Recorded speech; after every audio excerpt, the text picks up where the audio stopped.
I notice that icons are enjoying a popularity in the West, in the Western lung of the church, as John Paul II refers to it, and also in Western culture. This is good, but it's indicative of something too. It's indicative of a need, of a kind of a yearning.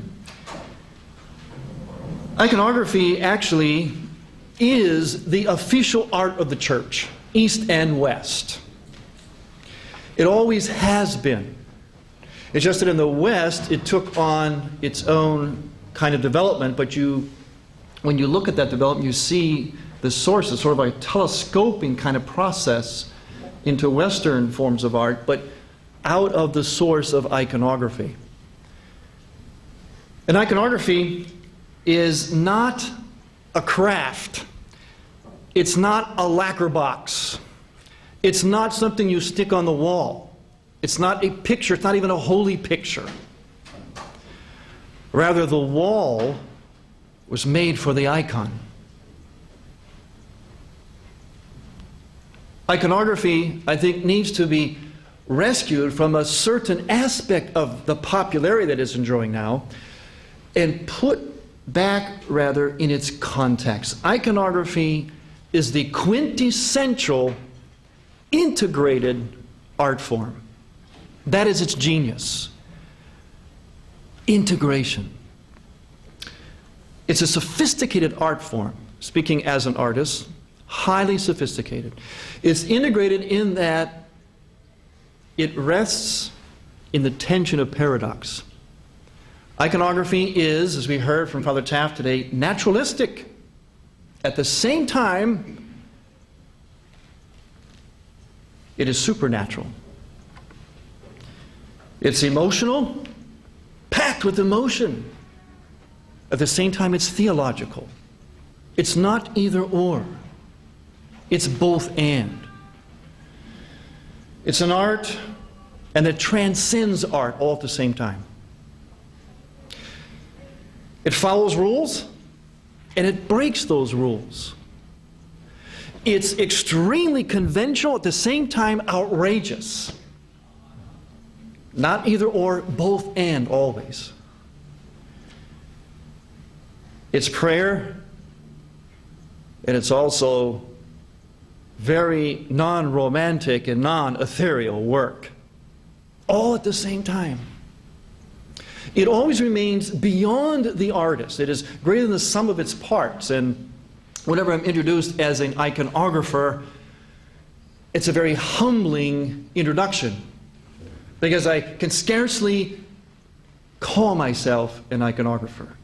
I try to work in this art, but it remains always so far beyond me. Even in my best moments as an artist or deepest moments of prayer. It's bigger than all that. It has a context, it has a history, and it has artistic principles. It has a development. And it grows out of a worldview. At the same time, it points us to a worldview. A worldview that I believe is vital for our times, especially in the Western world. That worldview is basically the sacramental or liturgical worldview. It is simply the invisible made visible through the physical. It's living life in mystery. Paint and line, pigment, board, canvas, gesso, artistic principles, things that are concrete, we know they're very real. At the same time, they put us in touch with the divine. They make visible what is invisible. As I mentioned, iconography has a context. I think it has to be seen in that, in its fuller context, as art, as theology, as liturgy, as sacrament. So we'll look at a few images here of iconography set in its context. First of all, the worldview.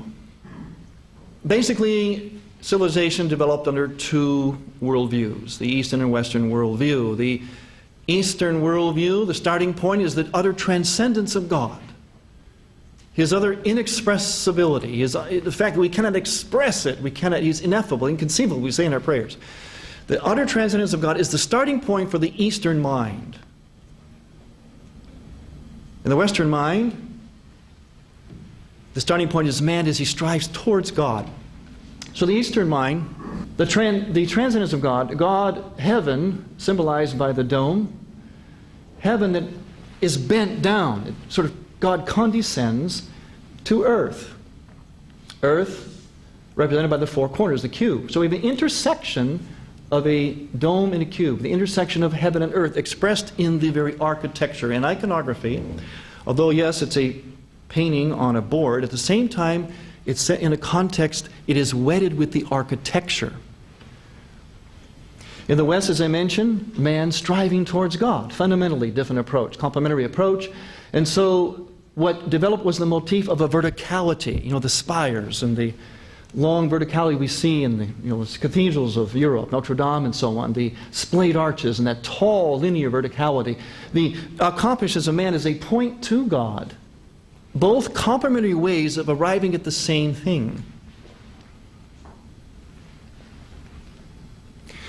The dome and the cube, the heaven and earth intersecting, then creates certain architectural shapes, certain areas that call for certain icons. As I mentioned, the walls, the shapes, the architecture is there for the icon. The two are wedded. And so what happens is you begin to develop areas and also, next one, tiers. So you begin to develop zones in the church by virtue of the architecture, the dome and the cube intersecting, creating spheres and fields to accommodate the icon in particular places on a particular tier. And with hints on the outside, this is my church in Homer Glen, hints on the outside of what is to happen inside, what will explode in front of you as you enter into the church, if it's properly done. As you enter the church, the domes and the cube intersecting create pendentives and spatial areas that have this sense of the ethereal. Here you see in the Hagia Sophia, the use then also of the windows, making the dome as though it floats. The use of pure white light intersecting and scintillating the icons that should be adorning all the walls, floor to ceiling of the church. The wedding of the art and the architecture.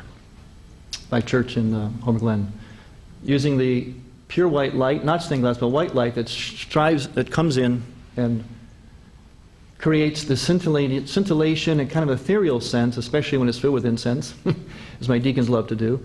So you get that sense of the ethereal, of heaven on earth, of a different kind of space. The icons wedded with the architecture, certain icons in certain places.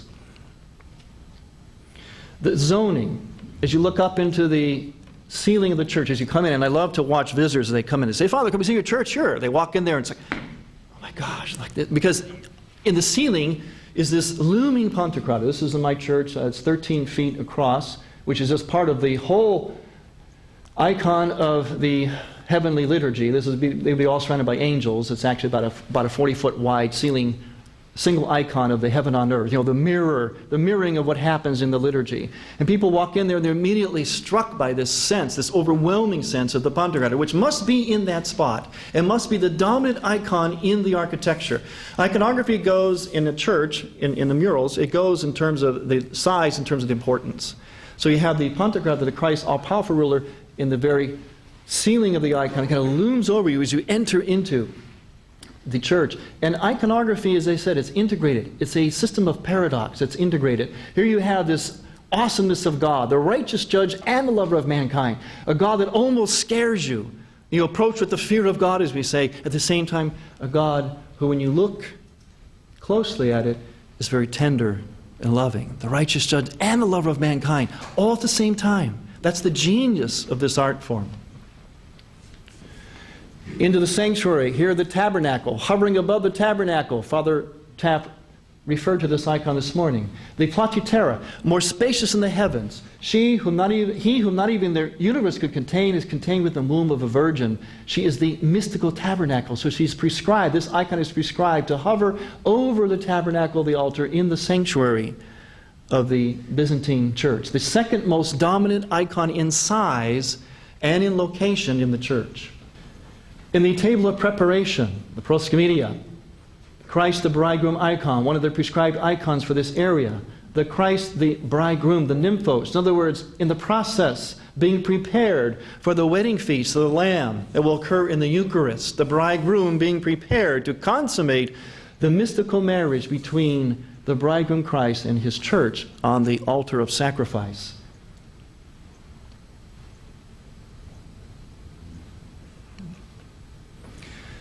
One of the most significant zones with the use of iconography is, and we heard this from Bishop Callistus yesterday, is the icon screen. He emphasized the idea of the icon screen revealing. Yes, it does. But again, we have mystery. It reveals, but in fact it does hide. And it must hide and reveal all at the same time. Because this is, to me, one of the most significant aspects of our church art and architecture. Because it is a truth about life. It's a truth about the journey of life. Heaven is here in part, but yet we still anticipate and wait for it. We are still sort of yearning for it. It is partly revealed, yet partly hidden. And the liturgy sort of moves in and out of this rhythm of the revealed yet hidden at the same time. The icon screen, from floor to ceiling, blocking our way, blocking our view, giving us the sense that there is something very, very special behind it. At the same time, that specialness comes out to see us.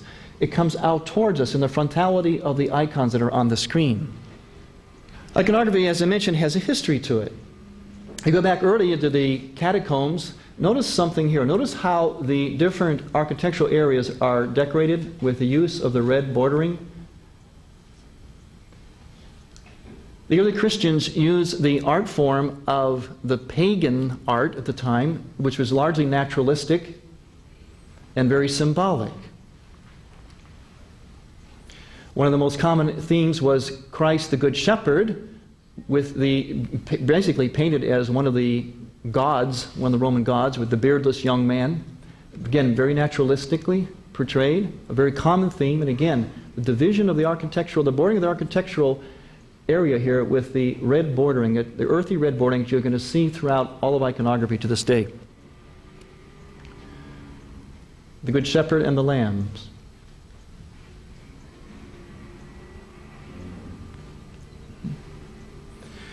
In the 3rd century, in an area of northern Syria called Dura Europos, there are murals both from the pagan temples and also from a synagogue, which, as you can see, already are showing the beginnings of what will become the codified form of iconography. Frontal figures, as though suspended in space, the sense of dimension almost lost, each one in its verticality almost becoming its own subject. Linear folds rather than folds that are made with shading, as in Western art. Here is a synagogue with biblical, from Dura Europos, same place in the 4th century in northern Syria. And these are biblical scenes. This is Israelite iconography already at this point. But again, you see the division, dividing up the walls, and the frontality of the figures, read almost like a narrative. This would become the style preferred by the church, especially in the East, for its iconography. But it didn't drop out of the sky. There was a development to it, influenced by the art of the time, even by the art of the pagans. In Ravenna, we see kind of the blending of the two, of the sort of the naturalism of the Greeks and the pagans, along with the beginnings, the introduction of this sort of frontality, this sort of narrative. Once again, Christ the Good Shepherd, a common theme at this time. But at this point now, as we get into especially the 7th century, the Council of Trullo, iconography begins to become more and more codified. And as Father Taft said today, the interesting thing is that it was a call for a naturalism, not an etherealism. Council of Trullo, thus accepting with love the ancient images and shadows as prefigurations and symbols of the church, of the truth transmitted to the church, henceforth icons should represent, instead of the Lamb of old, the human image of the Lamb, who has taken upon himself the sins of the world. In Western art, sometimes we seem to think that they are diametrically opposed, that Western art went some sort of decadent way in the Renaissance and iconography pursued a very holy way. This is not true. Always in the East and West in art, there has been iconography.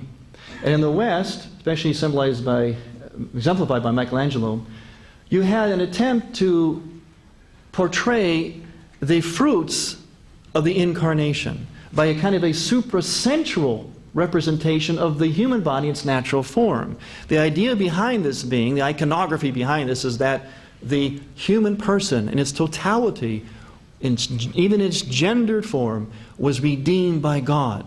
This total person, and so it is now presented as sort of a suprasensual, sort of a glorified form, even in its natural form. These bodies are like suprahuman. The idea being that God, in incarnating himself in the human flesh, elevates it to a new glory. And that was the Western way of portraying it at the time.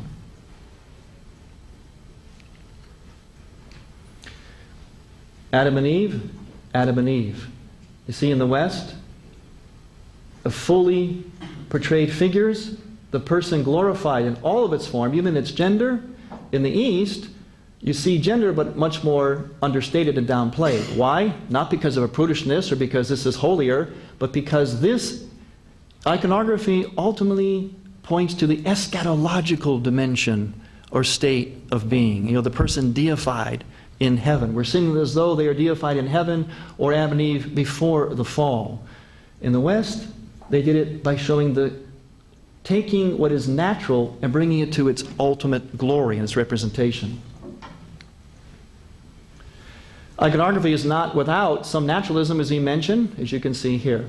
Very naturalistic, yet at the same time theological, eschatological. Iconography, as I mentioned, is an art form, very sophisticated. It does things in the negative and the positive spaces in its composition. And it sometimes juxtaposes or unites two different themes. Here in the icon of the Nativity, the Incarnation, we have not only the Incarnation, but we have the foreshadowing of the crucifixion, death and resurrection. The Christ child in not a manger, but a sarcophagus, wrapped in clothes as though mummified. The Virgin Mary, the largest figure here, looking away, contemplating the mystery, not gazing lovingly on the cute baby, but rather contemplating the mystery of this event, of the Incarnation.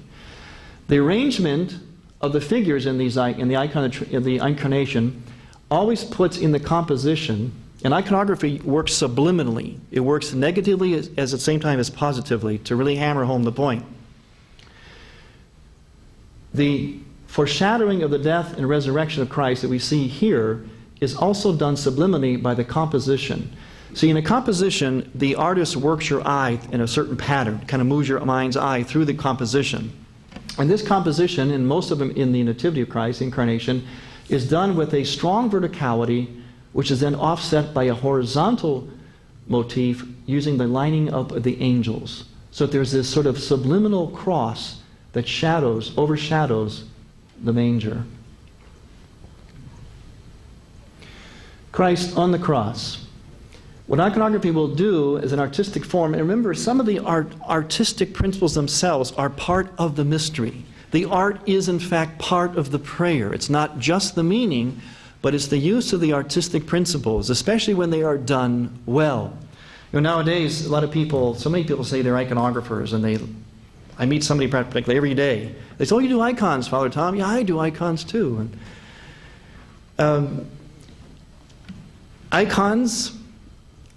iconography, like church music, is a high expression of theology and of glory to God. By and large, I think it should be reserved to those with at least some credible artistic ability. Because in using the artistic principles correctly, that is in fact how the mystery and the holiness of the icon is communicated. It is not just in the symbolism that we see or attach to it or is expressed in it, but it is also in the absolute craftsmanship. It is the use of artistic principles which in themselves point to beauty, point to the divine, point to something that is greater than the sum of their parts. In this icon of the crucifixion, look at the beautiful curve and motion of the Christ. Beautiful S-curve. His abdominal region suggesting a cross. That his suffering was actually visceral. It was the very deepest part of him, the very heart of his being. Now, these patterns, this sort of S-curve you see, picture an S-curve and turn it every which way. Watch this. Look at the shoulders. Look at the chest. Look at this inverted this way. Look at the form, the angle of the Virgin Mary, coming up and then curving over. Jesus, his whole bent is towards her, not towards John, because he would become the new Adam, she the new Eve. And there's an implication of a spousal relationship here, of a mystical union, as this part of him moves towards her and she towards it. He looks at her and says to her, what? Not mother, but woman, behold your son. The church would be reborn through the new Adam and the new Eve. And this is suggested by the very posture of Christ and his gaze towards the Virgin Mary. She accepts from him, almost being as though bathed in the life fluids of his body, the blood and water, not just trickling down, but like a fountain coming out, almost as though baptizing her. In the Annunciation, there are different methods of portraying this, almost like in a freeze frame. When she accepts, when she questions, it's very ingenious. In this particular one, there's a little thing to note right in here. On her lap, this little piece here is reflective of the passage in the book of Ruth, chapter 3, where she says to Boaz to put the part of his garment on her because now she's a kinswoman. It was a sign of how he would take her to himself in marriage. What the Virgin Mary is doing here is this is the beginning of the spousal relationship of her to Christ. She now would become the bride of the bridegroom Christ. And that is indicated, symbolized by the little piece of cloth that is put on top of her lap right there from reminiscent of the book of Ruth. Iconography developed largely by the Greeks, but then eventually, of course, it was taken to Russia, which put its own kind of stamp on it. Of course, there's, of course, the famous Rybov Trinity. The iconography of Russia became even more symmetrical, more linear, more austere, and yet used a lot of richness at the same time, especially rich reds, as we'll see in a moment. But the style became much more sort of, a little bit more ethereal, and again, the double use of imagery. Here we have the depiction of the Trinity. God is union and communion of persons. Now your eye moves around this icon in a circular fashion. You can't help but do that, because what the artist did was, what we lived there was, he bent the axis of this angel this way, and this angel that way. And this keeps your eye moving in a circular pattern to portray the idea of course, a love and a God that has no beginning or no end. At the same time, he brings in the idea of Eucharist, of communion, the second person Trinity. Blessing looks like a chalice on the altar. And then in the subliminal, see if you can follow this. Watch this angel from here, lined up with that angel. There's a horizontal axis in your mind's eye.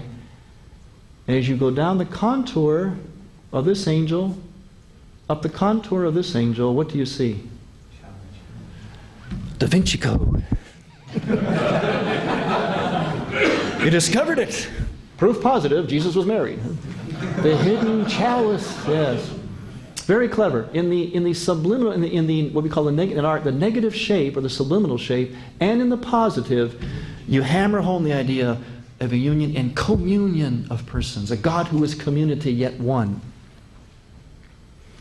There you see in John and Basil, the very austere kind of linear, not much shadow, not as much shading and form as you see in the Greek icons you just saw a minute ago, but much more linear, more vertical, more austere, but use of deep, rich reds. And St. George. Now look at the ingeniousness of this composition. You have a pattern that's like over, up, over, and down, up, over, and down. Watch this. Up, over, down. Up, over, down. Up, over, down. Up, over, down. Now, look at this. Look how he repeats that pattern. He takes that pattern, it's sort of up, over, down, sort of an S-curve, an angular S-curve, and turns it every which way, which locks your eye into this icon like a visual symphony, and that's when you look at it, you go, ah, that's beautiful. I love that icon. It's moving me. This is why it's moving you, because the artistic elements in it are absolutely ingenious. Absolutely ingenious. And in their ingeniousness, they carry with it the mystical, the part that moves us. And with all this movement in here, look what they do. They thrust this axis right diagonally, right through the center of this picture to keep the movement from being totally, in a sense, almost overboard. It's sort of like a rod or a rudder that steadies the whole movement as your mind's eye moves through that pattern of the up, over, down that's flipped around in every which way. Look at the pattern in this one of the Virgin Mary. She catches your eye, from there to him, to her hand, which brings us back up like this, and your eye flows like this through this picture. It just flows. You can't help but stay in this area here. She is what he makes her, and she leads us to him. And look how they repeat this in the cloth. See how the angle of the child, like this, see how it's bent back like this? He repeats that angle in the cloth. Look at that. Ingenious. This here, that is not just a symbol of tenderness. That is a symbol that was common to Eastern and Western art for many, many centuries. That symbol meant it was implication of a spousal relationship. This was not only the son of the Virgin Mary, but would also become the new Adam. Later on, we have in the Russian development of iconography, you have the Stroganov school, the famous miniatures. Not all of them were miniatures though, but you can see already there begins to be a departure from the more pure form, a little bit more, I guess, as a priest friend of mine of blessed memory once said, Father Basil Cranack, a lot of checha-becha. Chingy-lingy and checha-becha. You can see it especially in the buildings here. Much more elaborate, more intricate, kind of getting towards that sort of lacquer box kind of feel here. Nonetheless, preserving the prescriptive iconography, but taking the liberties now. And after this, we basically have kind of a decay of iconography in its purest form in Russia. One more ingenious, absolutely ingenious composition here. We have inverted triangles throughout this entire composition, which makes it this beautiful symphony that moves your eye right upward like this. See how the angels are in white, contrasted by the reds? It just takes your eye right up into there, and look at all the triangles that you see in here. In fact, what I want you to do is squint your eyes. Squint your eyes and just look at the abstract shapes. Look how many times the shape of a triangle is repeated in this icon. Over and over again. It's absolutely ingenious. And to keep it stabilized, though, he puts the Virgin Mary in an absolute perfect verticality right in the middle of the painting, of the picture plane, which goes right up into Christ too. So you have this verticality that just sort of gives a little bit of stabilizing, a little kind of balance to this interplay of triangles. Look at the shape in between, how the angle of the shape even of, this is St. Paul and St. Peter. In iconography includes St. Paul in the Ascension, even though he wasn't there. Icons are a process, a prayerful process. You pray after, before, during. It reflects the process of the incarnation. You start out with dark, the biggest, largest, darkest shapes, like chaos to order, like in Genesis, darkness to the light of Christ, and move gradually more and more to the lightest. You put on the lightest strokes last. And notice how the strokes are made. Very, very judiciously, very detailed. The light coming from the person. This is how it was different in Western art. Western art has a light source that's exterior, kind of more theatrical.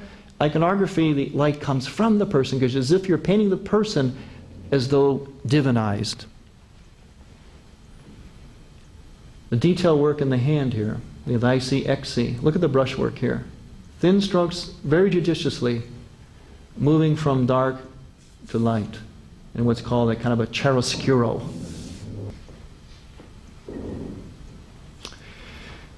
As I mentioned, iconography comes from a worldview. It had development, and it points us to a worldview that I believe, if it was adopted, would answer the questions in all the areas that we have difficulty in our day and age, where we live without the invisible being made visible. I put in some Western imagery there for our Latin Rite friends. The final segment here is something that Patriarch Bartholomew might appreciate. In my church, what we've done is we've done some environmental work. We have developed a sustainable environment and water management plan for our property, and you can see that on our website. And boy, wouldn't you know it, I found a way to evangelize the agnostics and environmentalist extremists through our spirituality. What we've done there has kind of put us in a leadership role. We've won a lot of awards and respect, and I have environmental groups that actually come and ask us to present what we're doing there on our property. And what I do is I take them inside the church. This is where we begin. We go inside the church. They see all the icons, and I say, okay, now you see this here? This is the same thing that's outside. This what you like outside? That is going to be the answer to so much of the environmental problems of our time: flooding, pollution. That's my church. There's some of the work we're doing in the property. This what you like: the restoration of the indigenous vegetation, the use of water not as a problem but as a blessing. All of that grows out of a worldview of iconography. I tell them the same thing that put these icons on the wall that you can appreciate is the same thing that has put this on the outside.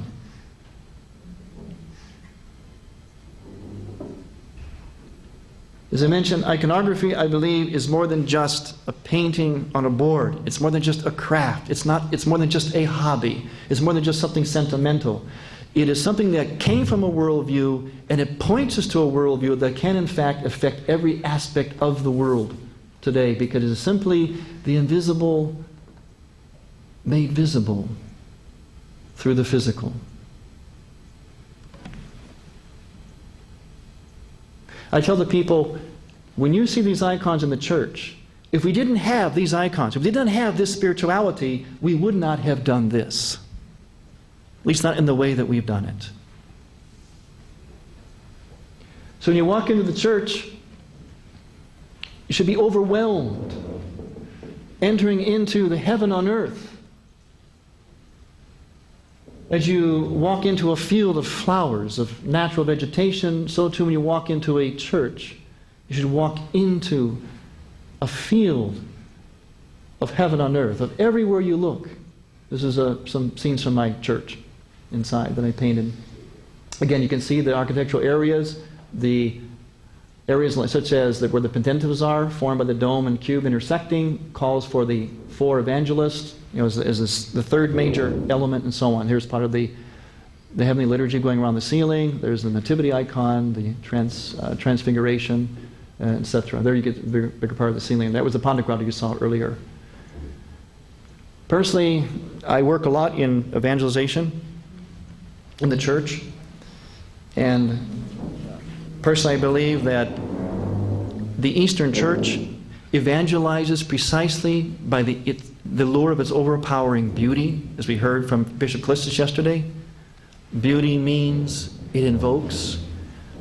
And that's why I believe, especially as an artist, as a priest, evangelizer for the Eastern churches, that it is absolutely imperative that our churches, as well as our liturgy, our iconography, our architecture, be done absolutely as faithfully as possible to who we are, because that is our evangelical power. We don't have the portability as the West does. We have a different kind of gift. That gift is one that draws people to us by an overpowering beauty, a beauty that is intrinsic to who we are. And my desire then for this view of iconography, of worldview, thank you.